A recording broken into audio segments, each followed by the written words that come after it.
화요일 새벽기도에 오신 여러분들을 주님의 이름으로 환영합니다.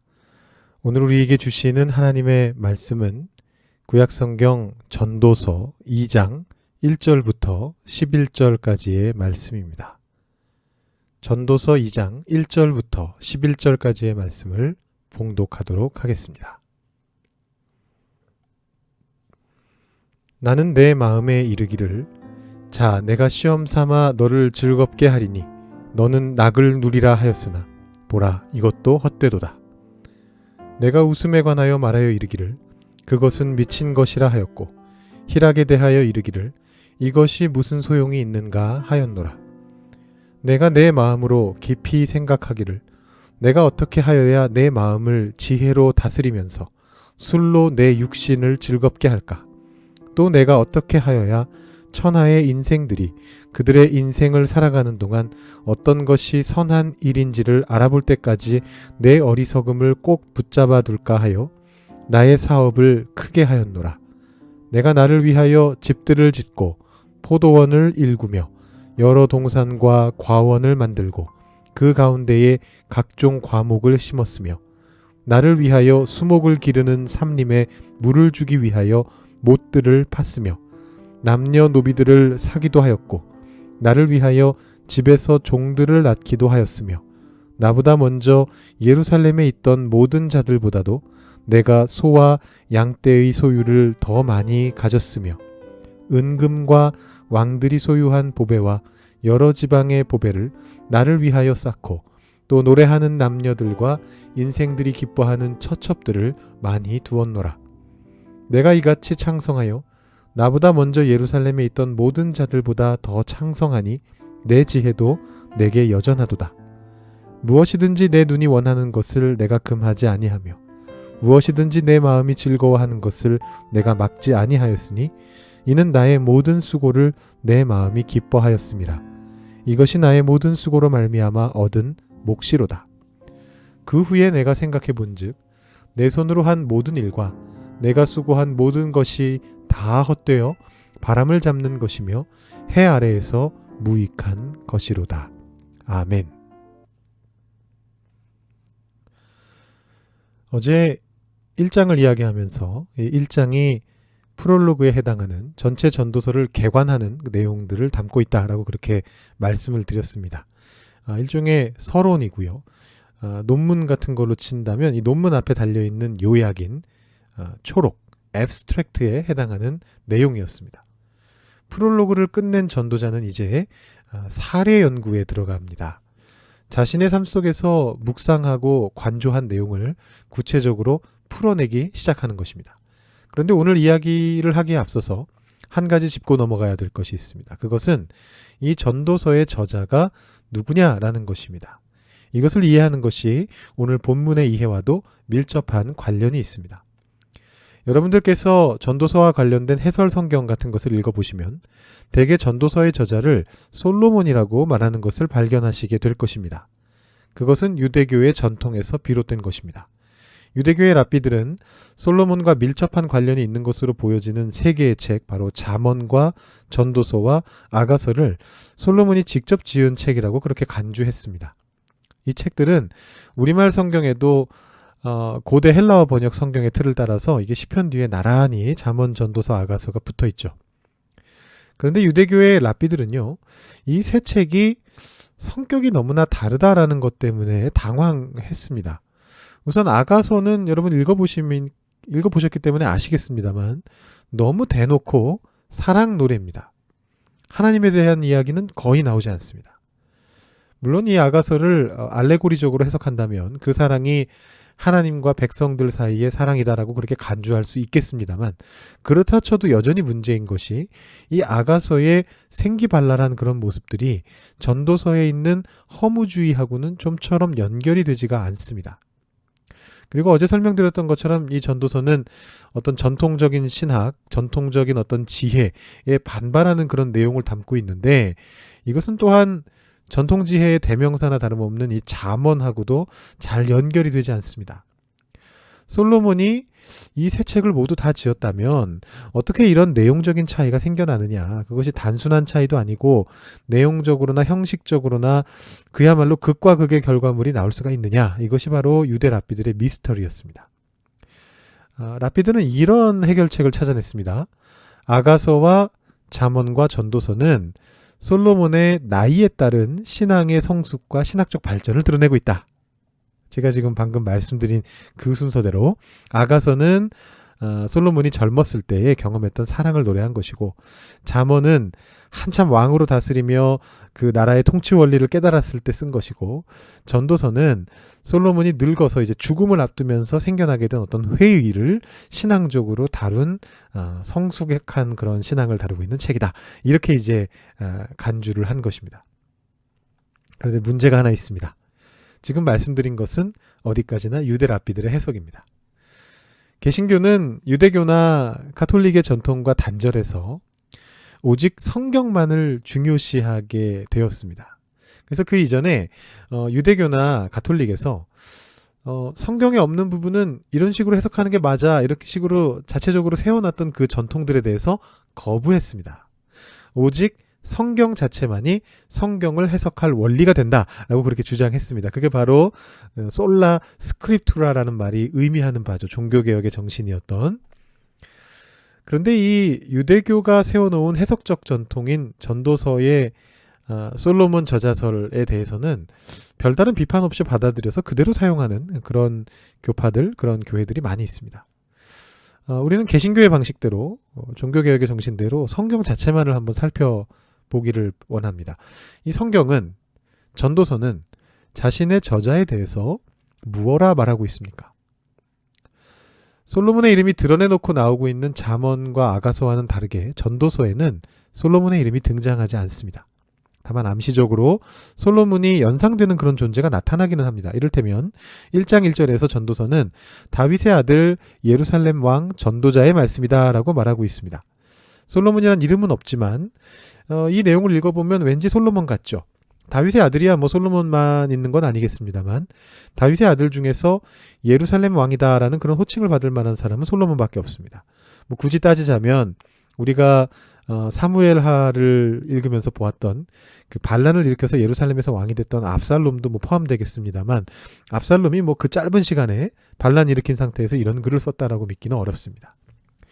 1장 12절에서도 비슷한 표현이 나오는데요. 나 전도자는 예루살렘에서 이스라엘 왕이 되어 라고 말하고 있는데, 이것도 그가 유다의 왕이다라는 것을, 그리고 이것을 1장 1절과 연결해 보면 다윗의 아들이다라는 표현이 있으니까 솔로몬이다라는 것을 암시하는 것이죠. 그리고 오늘 말씀인 2장 앞부분인데요. 여기서는 저자가 지혜와 어리석음의 차이를 확인하기 위해서 여러 가지 큰 일들을 했던 왕으로 자기 자신을 드러내고 있습니다. 근데 이제 여기 나오는 모든 설명들이 대체적으로는 언뜻 보기에는 솔로몬하고 일치합니다. 열왕기상 4장에 보면 솔로몬이 살았던 시대는 이스라엘에서 가장 빛난 시대였고 부가 넘쳐 흐르던 그런 시대였다, 이렇게 묘사가 되죠. 그렇다면 전도서의 저자를 솔로몬으로 보는 게 맞지 않을까요?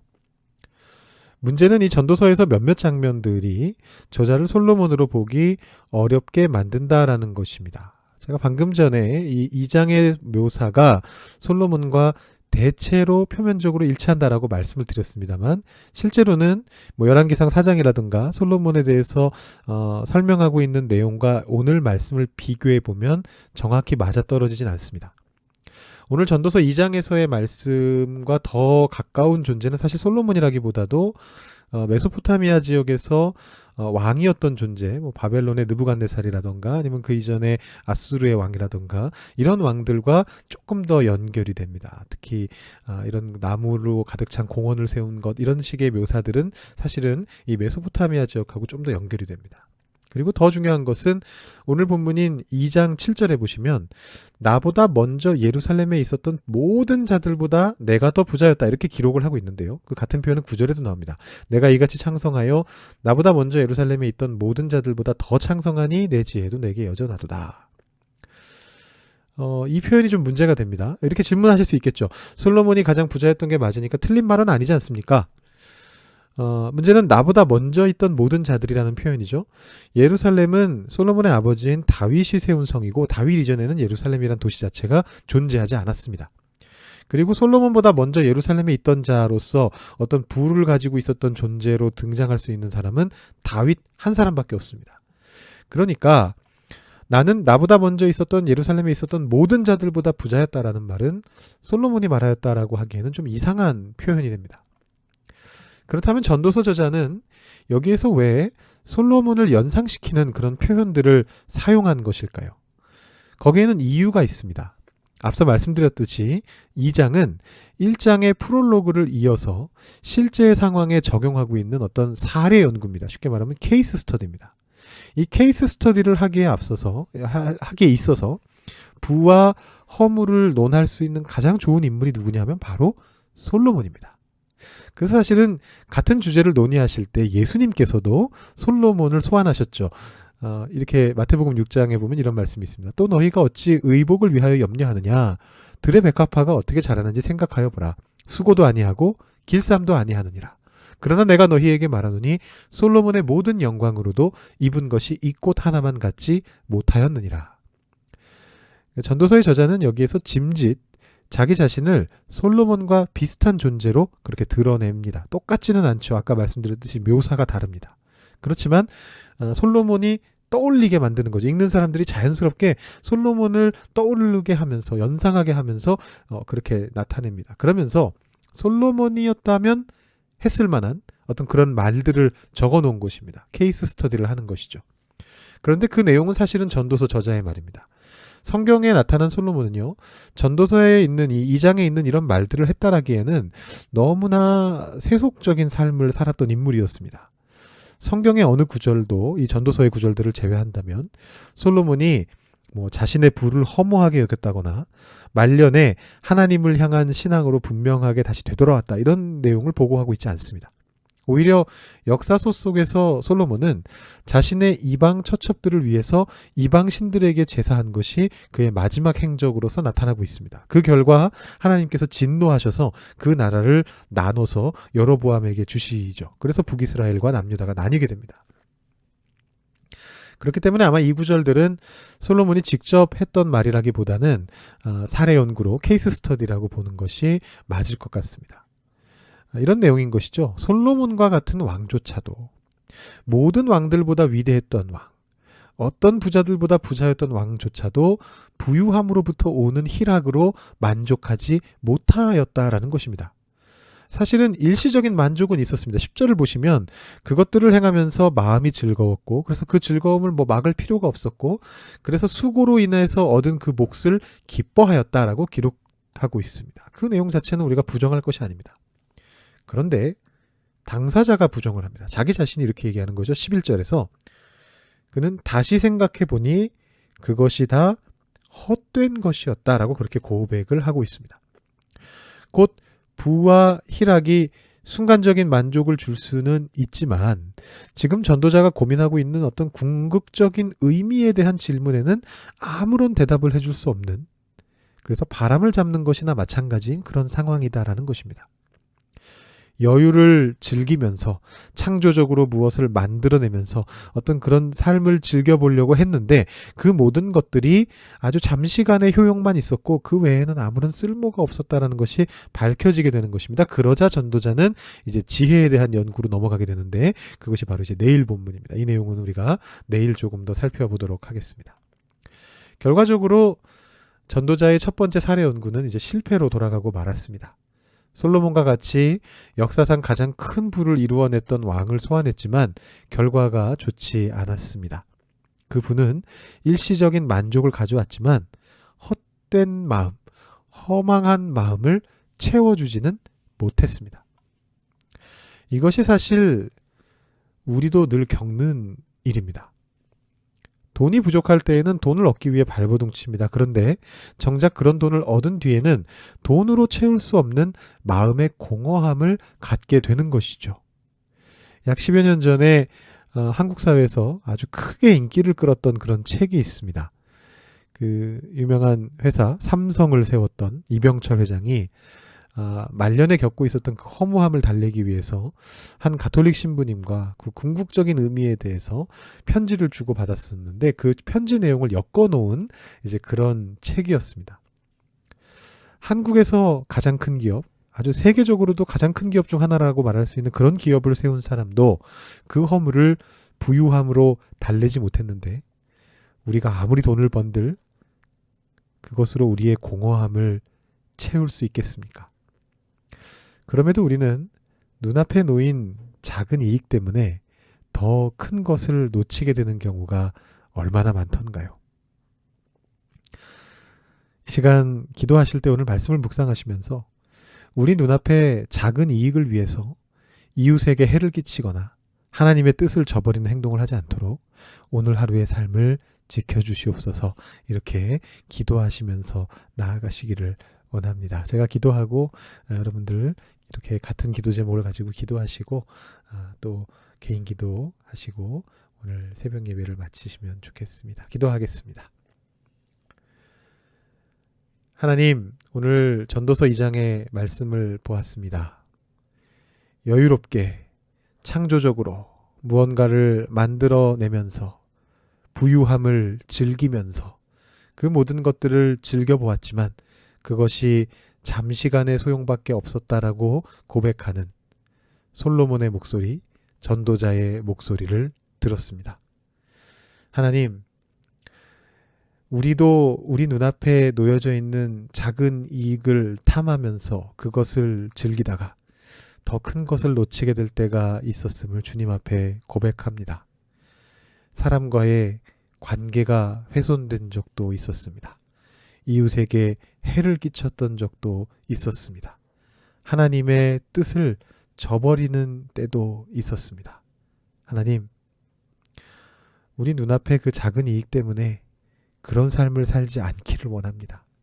그 작은 즐거움 때문에 우리가 행해야 될 일들을 행하지 않는 그런 우를 범하지 않기를 원합니다.